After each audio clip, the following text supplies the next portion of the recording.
युवाओं को रोजगार उपलब्ध कराने के लिए राज्य सरकार की बड़ी पहल। HCL के साथ हुआ MOU। मुख्यमंत्री हेमंत सोरेन ने अभ्यर्थियों को सौंपा नियुक्ति पत्र। रक्षा राज्य मंत्री संजय सेठ रांची में विभिन्न कार्यक्रमों में हुए शामिल। लघु उद्योग भारती की प्रांतीय आम सभा सह उद्यमी सम्मेलन को किया संबोधित। विकसित भारत पर दिया जोर। निजी वाहनों के लिए बड़ी राहत। केंद्रीय मंत्री नितिन गडकरी ने 3000 की कीमत वाले फास्टैग आधारित वार्षिक पास का किया ऐलान। 15 अगस्त से होगा देश भर में लागू। और राजधानी रांची समेत राज्य के अधिकांश हिस्सों में मानसून की जोरदार बारिश से कई इलाके जलमग्न। कोल्हान और दक्षिणी छोटानागपुर क्षेत्र में भारी बारिश का रेड अलर्ट।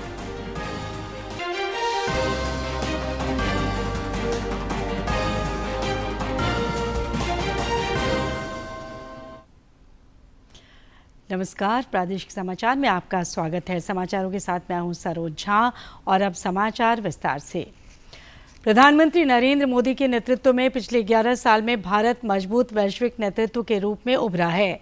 पीएम की कूटनीतिक पहलों की वजह से वैश्विक मंचों पर भारत की साख लगातार बढ़ रही है। भारत की वैश्विक पहचान। भारत पिछले 11 वर्ष में एक मजबूत वैश्विक नेतृत्व के रूप में उभरकर सामने आया है। पिछले 11 वर्षों में भारत की यात्रा एक आत्मविश्वास से भरी रही है। बीते 11 वर्षों में भारत वैश्विक शक्ति के रूप में उभरा है। भारत ने 200 G20 बैठकों की मेजबानी की। नई दिल्ली घोषणा पत्र को सर्वसम्मति से अपनाया गया। भारत की वैश्विक पहचान। बीते 11 वर्षों में भारत को वैश्विक पहचान मिली है। वैक्सीन मैत्री के तहत 99 देश को 30.12 करोड़ कोविड-19 वैक्सीन खुराक भेजी गई। साल 2014 से 24 के बीच 39 नए दूतावास और वाणिज्य दूतावास खोले गए। भारत ने जलवायु समाधानों का समर्थन और AI गवर्नेंस का नेतृत्व किया। अपने राष्ट्रीय हितों को सर्वोपरि रखते हुए अंतर्राष्ट्रीय चर्चा को आकार दिया। 30 नवंबर 2015 को पेरिस में COP21 के अंतर्गत अंतर्राष्ट्रीय सौर गठबंधन शुरू किया। प्रधानमंत्री नरेंद्र मोदी और फ्रांस के राष्ट्रपति फ्रांसवा ओलांद ने मिलकर नया गठबंधन किया। पिछले 5 वर्ष में 150 से अधिक देश को मानवीय सहायता और आपदा राहत प्रदान की।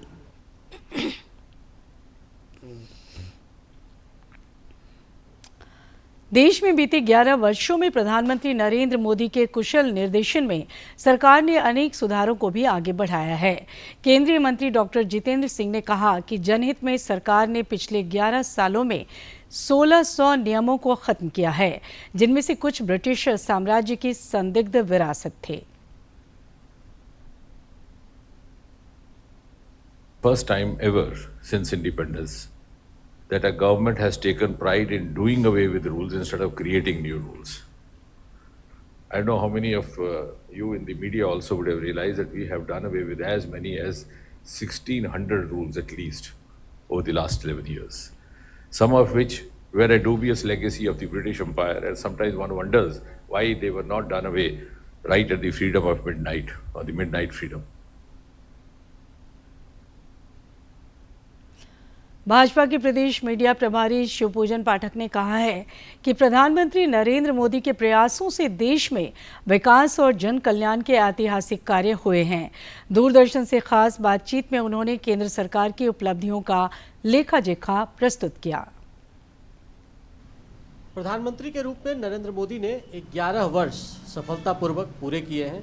किस तरीके से देश में उनका इन 11 वर्षों में योगदान रहा है, हमारे साथ भाजपा के मीडिया प्रभारी शिवपूजन पाठक जी हैं। किस तरीके से?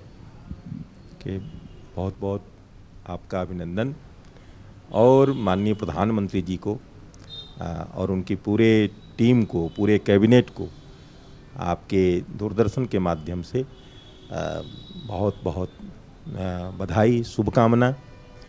और जहाँ तक आपने 11 साल के विषय में पूछा, तो सब जानते हैं कि 11 साल जो है वो पूरी तरह से कहा जाए कि एक ऐतिहासिक उपलब्धियों से भरा है, एक सांस्कृतिक उपलब्धियों से भरा है, आर्थिक उपलब्धियों से भरा है, सामाजिक उपलब्धियों से भरा है। मतलब उपलब्धियां ही उपलब्धियां हैं। और भारत को जो आत्मनिर्भर भारत, विकसित भारत बनाने का जो संकल्प है, उसको सिद्धि की ओर ले जाने वाला यह 11 साल है। इन 11 वर्षों में आप झारखंड को कहाँ पाते हैं? क्योंकि झारखंड लगातार लगता है कि पूर्वी भारत में जो विकास हो रही है उसमें कहीं ना कहीं झारखंड कदम ताल नहीं मिला पा रहा है। तो ऐसे में क्या लगता है कि मोदी जी के इन 11 सालों में झारखंड कहीं पीछे तो नहीं रह गया? देखिए, दुर्भाग्यजनक है कि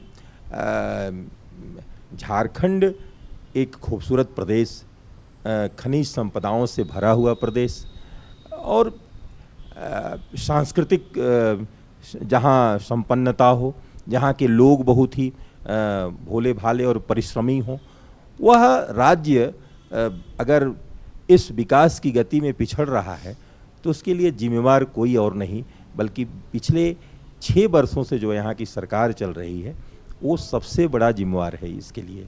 क्योंकि आपने देखा होगा कि 6 वर्ष पहले जब यहाँ डबल इंजन की सरकार थी, माननीय रघुवर जी जब यहाँ मुख्यमंत्री थे, और डबल इंजन की सरकार में जो विकास की गति यहाँ तेज हुई है, चाहे वो इंफ्रास्ट्रक्चर के डेवलपमेंट के रूप में हो, आप देखेंगे जितने यहाँ हाईवे और जितने चाहे आप देख लें कि नए मेडिकल कॉलेज, नया एम्स, नए एयरपोर्ट, ये सारी चीज़ें, गंगा पुल पर जो शिलान्यास हुआ और जो काम जारी है, ये सारे काम, नए विधानसभा, नया हाई कोर्ट, ये सारे जो निर्माण हुए हैं वो सब उसी 5 साल की उपलब्धि है।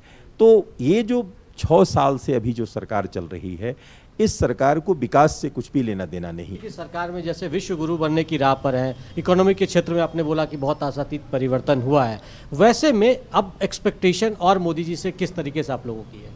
देखिए, हम तो चाहेंगे कि जिस रफ्तार से भारत आगे बढ़ रहा है, जिस प्रकार से हम अब चौथी अर्थव्यवस्था में प्रवेश कर गए और माननीय प्रधानमंत्री जी ने कहा कि अपने तीसरे कार्यकाल में मैं तीसरी अर्थव्यवस्था में भारत को खड़ा करूंगा, तो अभी 4 साल बाकी हैं और मैं समझता हूं कि तीसरे कार्यकाल से पहले ही भारत तीसरी विश्व का अर्थव्यवस्था वाला देश बन जाएगा और उसके साथ झारखंड भी विकसित हो, झारखंड में भी योजनाएं साकार हों, यहाँ भी काम धरातल पर उतरे, उसमें झारखंड सरकार सहयोगी की भूमिका में आए, विरोधी की भूमिका में नहीं रहे। मैं यही अपेक्षा करता हूँ कि भारत सरकार पूरी तरह से तैयार है। जो जनजाति समाज की योजनाएं हैं, जो जनमन योजना है, जो यहाँ जनजाति समाज के गाँवों के सर्वांगीण विकास के लिए जो योजनाएं लागू होनी है, उस योजना को धरातल पर उतारने में राज्य सरकार का सहयोग चाहिए। नहीं बढ़ पाएगा। तो हम बात कर रहे थे शिवपूजन पाठक जी से, जिन्होंने साफ तौर पर कहा कि प्रधानमंत्री के जो 11 वर्ष रहे हैं वो सेवा और सुशासन के रहे हैं और साथ ही साथ देश में विकास की जो किरण है वो लगातार आगे बढ़ रही है और आने वाले दिनों में ये जो धारा है वो और आगे बढ़ती रहेगी। अपने सहयोगी विकास के साथ मैं दिवाकर कुमार, दूरदर्शन समाचार, रांची। मुख्यमंत्री हेमंत सोरेन की उपस्थिति में स्कूली शिक्षा एवं साक्षरता विभाग और HCL टेक के बीच आज placement linked based programme tech B के लिए MOU हुआ। टेक बी कार्यक्रम के तहत 12वीं पास विद्यार्थियों को सूचना प्रौद्योगिकी के क्षेत्र में करियर बनाने के लिए प्रशिक्षण के साथ साथ नौकरी और उच्च शिक्षा के अवसर भी मिलेंगे।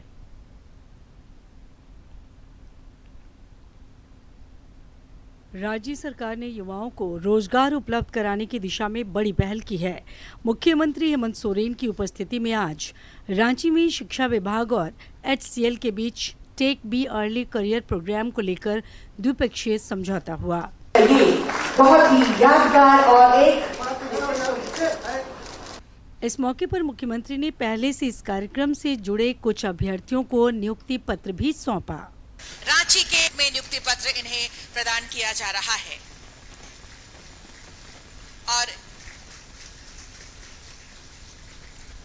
प्रोजेक्ट भवन सभागार में आयोजित कार्यक्रम को संबोधित करते हुए श्री सोरेन ने बताया कि इस कार्यक्रम से जुड़े अभ्यर्थी रोजगार के साथ आगे की शिक्षा भी जारी रख सकते हैं। उन्होंने कहा कि गुरुजी क्रेडिट कार्ड से ऐसे विद्यार्थी सहयोग ले सकते हैं। गुरुजी क्रेडिट कार्ड लेने के बाद आप सभी छात्र छात्राओं को आगे की बेहतर पढ़ाई के लिए 15 लाख रुपए तक का बैंक आपको सहायता राशि उपलब्ध कराती है। इस मौके पर शिक्षा मंत्री रामदास सोरेन ने कहा कि राज्य सरकार बच्चों का भविष्य उज्जवल बनाने के लिए संकल्पित है। उन्होंने ये भी कहा कि शिक्षा के बिना देश और समाज की उन्नति संभव नहीं है। शिक्षा ऐसी चीज है, हम शिक्षा के बिना हम समाज की उन्नति नहीं कर सकते, और समाज की उन्नति के बिना हम इस राज्य की उन्नति नहीं कर सकते हैं, राज्य की उन्नति के बिना देश की उन्नति नहीं कर सकते। कार्यक्रम के दौरान मुख्य सचिव अलका तिवारी, HCL के प्रतिनिधि समेत कई गणमान्य लोग और बड़ी संख्या में अभ्यर्थी मौजूद थे। ब्यूरो की रिपोर्ट। राज्यपाल संतोष कुमार गंगवार ने आज राजभवन में पूर्व राज्यसभा सांसद डॉक्टर प्रदीप कुमार बलमुचु द्वारा लिखित पुस्तक झारखंड एक सिंहावलोकन का लोकार्पण किया। राज्यपाल ने पुस्तक की रचना के लिए उन्हें बधाई एवं शुभकामनाएं दी। इस मौके पर कई गणमान्य लोग मौजूद थे। रक्षा राज्य मंत्री संजय सेठ ने आज रांची में विभिन्न कार्यक्रमों में हिस्सा लिया। उन्होंने लघु उद्योग भारती की प्रांतीय आम सभा सह उद्यमी सम्मेलन को भी संबोधित किया।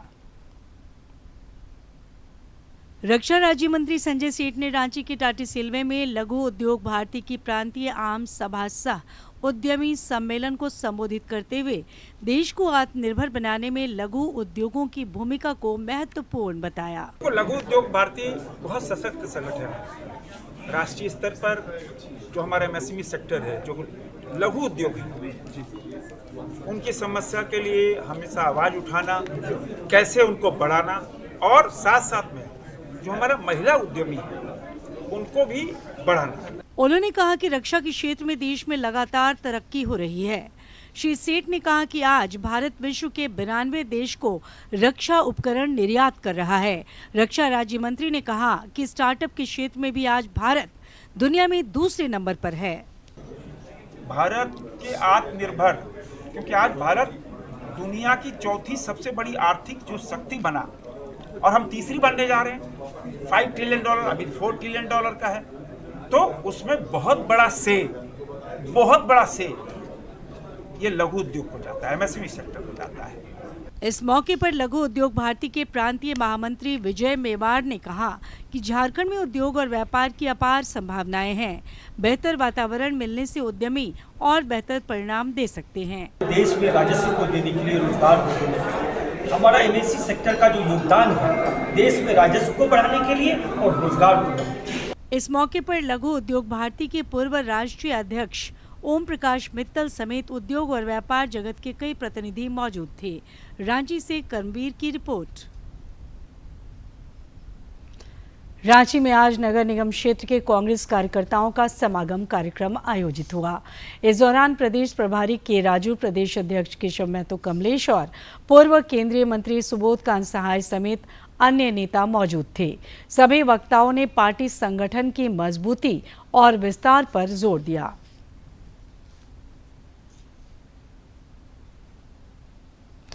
ग्रामीण विकास मंत्री दीपिका पांडे सिंह से आज रांची में झारखंड प्रशिक्षित माध्यमिक आचार्य संयुक्त प्रतियोगिता परीक्षा के तकनीकी विषयों से जुड़े अभ्यर्थियों ने मुलाकात की। इस दौरान उन्होंने एक ज्ञापन सौंपकर पात्रता मापदंडों में सुधार को लेकर कई मांगे रखी। ग्रामीण विकास मंत्री ने मांगों पर सहानुभूतिपूर्वक विचार का आश्वासन दिया। उन्होंने जोर देकर कहा कि राज्य सरकार युवाओं के शिक्षा तथा रोजगार को लेकर संवेदनशील है। मुख्यमंत्री हेमंत सोरेन की अध्यक्षता में 20 जून को राज्य मंत्री परिषद की बैठक बुलाई गई है। रांची में ये बैठक झारखंड मंत्रालय में शाम 4 बजे से होगी। बैठक में राज्य और जनहित से जुड़े प्रस्तावों पर मुहर लगने की संभावना है। निजी वाहन चालकों के लिए बड़ी खुशखबरी है। केंद्रीय सड़क परिवहन एवं राजमार्ग मंत्री नितिन गडकरी ने 3000 की कीमत वाले फास्टैग आधारित वार्षिक पास का ऐलान किया है, जो 15 अगस्त से देश भर में लागू होगा। श्री गडकरी ने बताया कि ये पास सक्रिय होने की तिथि से 1 साल या 200 यात्रियों तक जो भी पहले हो वैध रहेगा। ये पास केवल गैर व्यावसायिक कार, जीप और वैन जैसे निजी वाहनों के लिए विशेष रूप से तैयार किया गया है। वार्षिक पास के लिए जल्द ही राजमार्ग यात्रा ऐप और NHI की वेबसाइट पर एक अलग लिंक उपलब्ध कराई जाएगी। टोल को क्रॉस करना, इसका फायदा ये होगा कि 200 ट्रिप्स यानी 200 टोल क्रॉस करना होगा और एक टोल क्रॉसिंग की एवरेज कॉस्ट केवल 15 रुपये पड़ेगी। कुछ जगह पर ये 80 रुपये है, 50 रुपये है, 100 रुपये है, तो ये केवल 15 रुपये हो जाएगी। और मान लीजिए एक टोल पर आप 50 रुपये भी देते हो तो 200 टोल क्रॉस करने पर उसकी कीमत 10,000 होगी। उसके बदले में आपको केवल 3,000 रुपये में ये पास मिलेगा, एनुअल पास, और सालाना 7,000 रुपये की बचत होगी। और अभी जो सिस्टम हम लोग ला रहे हैं उसके बाद टोल नाके पे जैसे रुकना पड़ता था, रुकने की भी जरूरत नहीं पड़ेगी और निश्चित रूप से ये जनता को ये स्कीम से राहत मिलेगी। ये स्कीम केवल नेशनल हाईवे के लिए है क्योंकि वही हमारा अधिकार है। बाकी रोड जो स्टेट के होते हैं उसके ऊपर ये लागू होने का प्रश्न ही नहीं होता। झारखंड में मानसून की जोरदार एंट्री हुई है। राजधानी रांची सहित राज्य के कई इलाकों में पिछले 24 घंटों से रुक रुक कर हो रही बारिश ने पूरे राज्य को तरबतर कर दिया है। मौसम विज्ञान केंद्र ने अंदेशा जताया है कि 19 जून को कई क्षेत्रों में अत्यधिक भारी बारिश हो सकती है। इसे देखते हुए एहतियातन जोखिम वाले जिलों में 12वीं तक की कक्षाएं भी कल तक के लिए स्थगित कर दी गई हैं। लोहरदगा, देवघर, दुमका, पूर्वी सिंहभूम और हजारीबाग में मानसून ने जोरदार तरीके से प्रवेश किया है। जमशेदपुर में कल से लगातार तेज बारिश हो रही है। साकची मानगो को जोड़ने वाले छोटे पुल पर घुटने तक पानी भर गया है, जबकि निचले इलाकों में जल जमाव से जनजीवन अस्त व्यस्त हो गया है।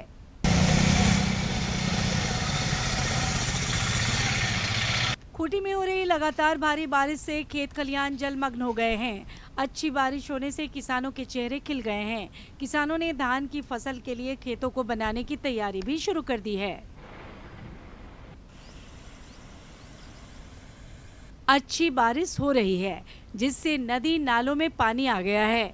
अब हम लोग अपने खेतों को धान की फसल के लिए तैयार कर सकते हैं। जल्दी पानी आने से धान का जल्दी तैयारी हो सके। खूंटी जिले के ग्रामीण ने बताया कि अच्छी बारिश होने से उनके गांव की नदी में काफी पानी आ गया है। बारिश सही समय पर आई है, इस बार अच्छी फसल की उम्मीद भी है। अभी हम लोग का धान का फसल का तैयारी है, उस हिसाब से जून का लास्ट में मतलब 15 जून के बाद से तैयारी करना होता है। तो ठीक 18 तारीख हो गया, बारिश भी सही समय में सही जवाब बारिश भी आ गया। झारखंड में मानसून की ये शुरुआती बारिश जहां एक ओर किसानों के लिए उम्मीद की बौछार लेकर आई है, वहीं शहरी इलाकों में इससे लोगों को परेशानियों का भी सामना करना पड़ रहा है। मौसम विभाग ने अगले कुछ दिनों तक भारी बारिश का अलर्ट जारी किया है। ऐसे में जरूरी है कि लोग सतर्क रहें और प्रशासन द्वारा जारी दिशा निर्देशों का पालन करें। डीडी न्यूज के लिए ब्यूरो की रिपोर्ट। रांची में लगातार हो रही बारिश से जनजीवन हलकान हो गया है। मंगलवार शाम से ही लगातार हो रही बारिश से रोजमर्रा के काम प्रभावित हुए हैं। मौसम के हालात पर और जानकारी दे रही हैं हमारी संवाददाता शिवानी कुमारी। रांची समेत पूरे राज्य में मॉनसून की जोरदार एंट्री हो चुकी है और पिछले 24 घंटे में मूसलाधार बारिश से जनजीवन काफी प्रभावित हो गया है। शहर के कई इलाकों में जल जमाव की समस्या भी उत्पन्न हो गई है और लोग लगातार होती बारिश से काफी परेशान भी हैं। वहीं दूसरी तरफ किसानों के लिए अच्छी बारिश शुभ संकेत है। किसानों को इस बार अच्छी बारिश देखते हुए पूरी उम्मीद है कि बरखा रानी की मेहरबानी से खेती किसानी इस बार काफी अच्छी होगी। वहीं मौसम विज्ञान केंद्र ने भारी बारिश को देखते हुए कई इलाकों में रेड अलर्ट जारी किया है। इसके मद्देनजर कल स्कूल भी बंद रहेंगे। साथ ही लोगों से सावधानी और सतर्कता की अपील की गई है। डीडी न्यूज के लिए सहयोगी सौरभ के साथ रांची से मैं शिवानी। बारिश की अति कुछ लोगों के लिए आफत लेकर भी आई। रांची के बुंडू प्रखंड के एकड़िया गांव में वज्रपात की चपेट में आने से एक महिला की मौत हो गई।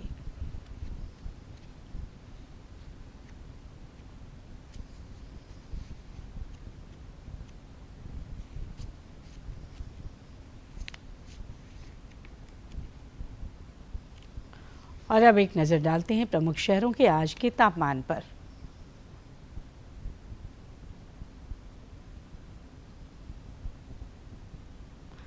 राजधानी रांची का अधिकतम तापमान 25 और न्यूनतम 22.8 डिग्री सेल्सियस रिकॉर्ड किया गया।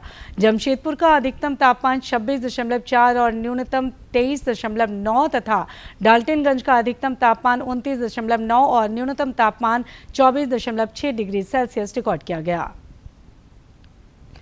रामगढ़ बोकारो राष्ट्रीय राजमार्ग पर एक दर्दनाक हादसे में एक ड्राइवर आग से झुलस गया, जिससे उसकी मौत हो गई। बताया जा रहा है कि एक बड़े ट्रक और हाईवा में टक्कर के बाद लगी आग की चपेट में आने से हाईवा ड्राइवर की जान चली गई। उसकी अब तक शिनाख्त नहीं हो सकी है।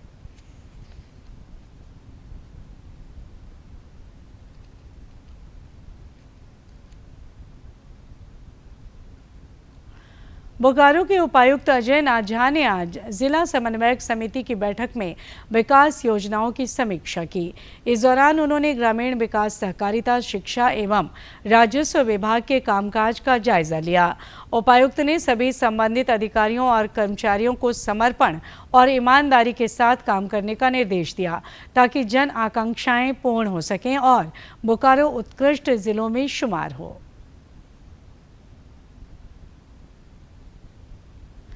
पलामू के जोनल आईजी सुनील भास्कर ने मेदिनीनगर में झारखंड बिहार के सीनियर अधिकारियों के साथ अपराध और नक्सल उन्मूलन अभियान की समीक्षा की। बैठक में नक्सलियों के खिलाफ इंटर स्टेट अभियान और अपराधियों के खिलाफ कार्रवाई के लिए कई बिंदुओं पर चर्चा हुई।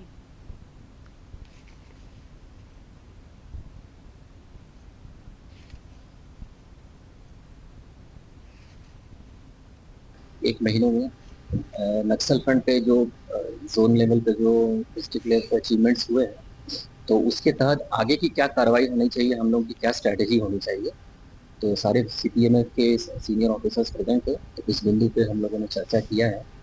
और जो नक्सलियों की जो बचे हुए जो टारगेट्स हैं, उस पर क्या रणनीति होनी चाहिए, कैसे उनको न्यूट्रलाइज करें, कैसे उनको सरेंडर करके मुख्य धारा में लाएं, उस पर हम लोगों ने रणनीति बनाई है। और अंत में इस बुलेटिन के मुख्य समाचार एक बार फिर।